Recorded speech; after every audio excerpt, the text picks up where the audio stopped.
Thank you, everyone. So when I was in middle school, everyone found the topic of sex to be really awkward and uncomfortable. And in sex ed, we laughed instead of taking it seriously. And you know, I actually distinctly remember in my sex ed class in 8th grade when my teachers handed us this bag of little plastic gems. And we were told that for the purposes of the activity, the gems represented STIs, sexually transmitted infections.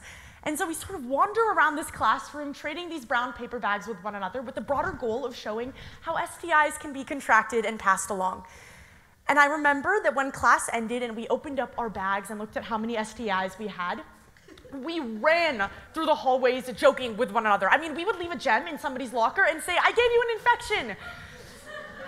Which I know sounds weird, but I'm not surprised at all.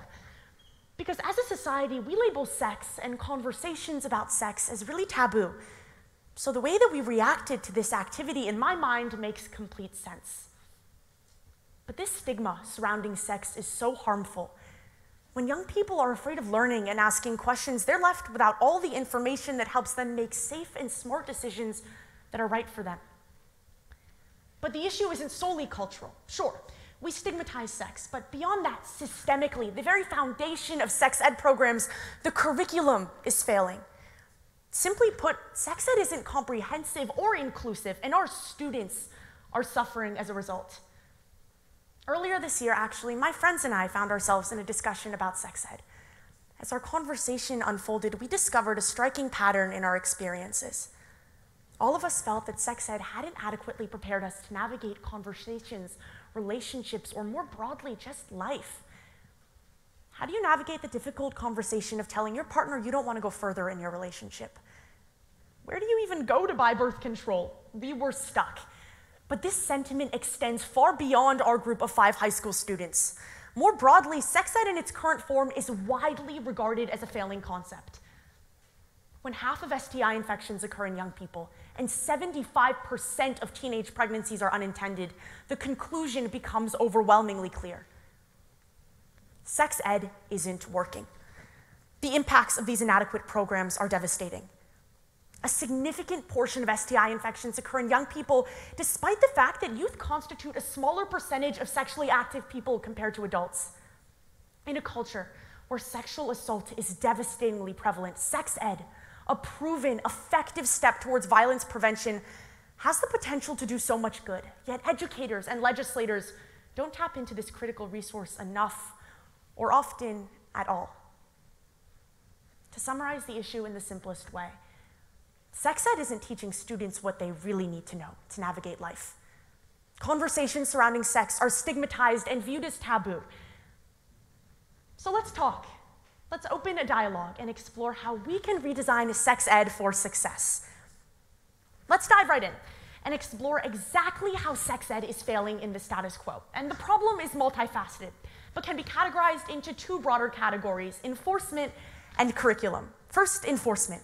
The accessibility of sex ed programs drastically varies across the country. Simply put, sex ed isn't mandated and consequently not offered in too many districts.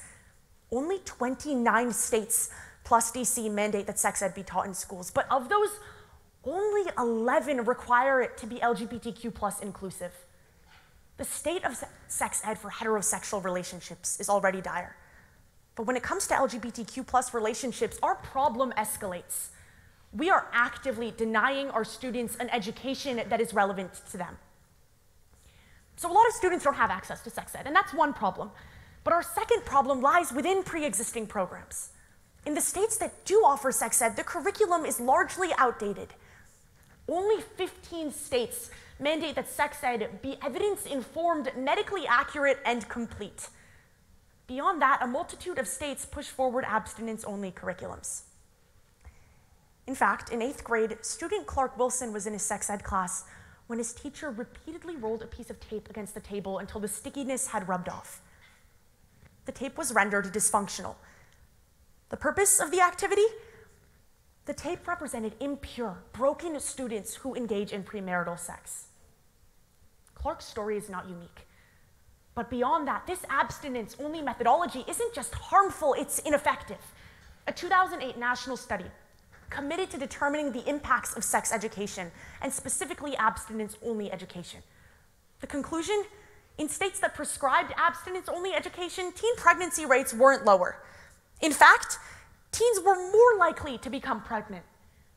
We must distance ourselves from this belief that the purpose of sex ed is to push an ideology on students, a way of life. Sex ed, above all, is meant to educate, to allow students the freedom to make their own safe and smart decisions that are informed and grounded in fact. This autonomy is essential. It's what motivates young people to make safe and smart decisions that are right for them. Sex ed, perhaps most shockingly, often neglects to teach consent and boundaries. I feel personally about this topic, actually. A really good friend of mine, and we'll call her Lily for the purposes of this story, never experienced sex ed past the 6th grade. And you could probably imagine that as a senior in high school, you're at a very different place in your life than you are at age 12. So Lily found herself in a relationship where her partner had never learned to take no for an answer. And Lily had never learned that she could even say no.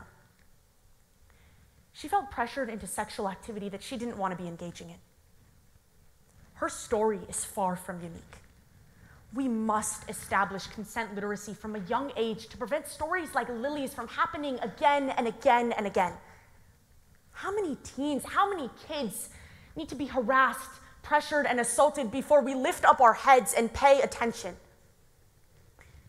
We are in the midst of a sexual assault crisis, and today, sex education is more important than ever before. And here's where comprehensive sex ed comes into play.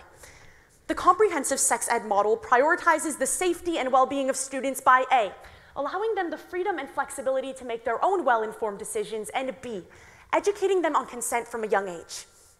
It frames consent using the context of the age demographic, teaching it as a concept that relates to family and friendships, not just sex.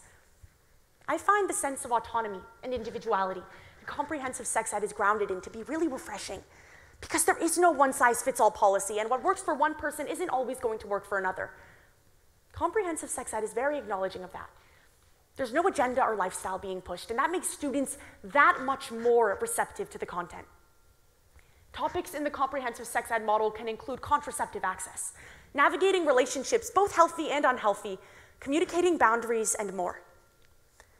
Above all, comprehensive sex ed enables students to be advocates for their own health. In being so transparent and honest, sex doesn't feel like such a stigmatized topic. So how can you help? I see two primary ways of getting involved: legislative and community advocacy. So first, just by a show of hands, who here knows who their state representative and senator is? And I'm not talking your federal Congress, your Massachusetts reps and senators that work in the state house. Yeah, you're gonna wanna get acquainted with your legislators. They're elected to represent you. So please reach out, send letters, phone calls, relentlessly email, and get your friends and family involved too. I interned for my state rep, and let me tell you, they keep track of who reaches out and who supports what. And when the time comes to vote on legislation, they take a look at their constituent database, the very one that your opinion was filed into, to influence the way in which they vote. Your voice matters, and trust me, it does. So go take a look at the state legislature's website. Find bills on sex ed and reach out.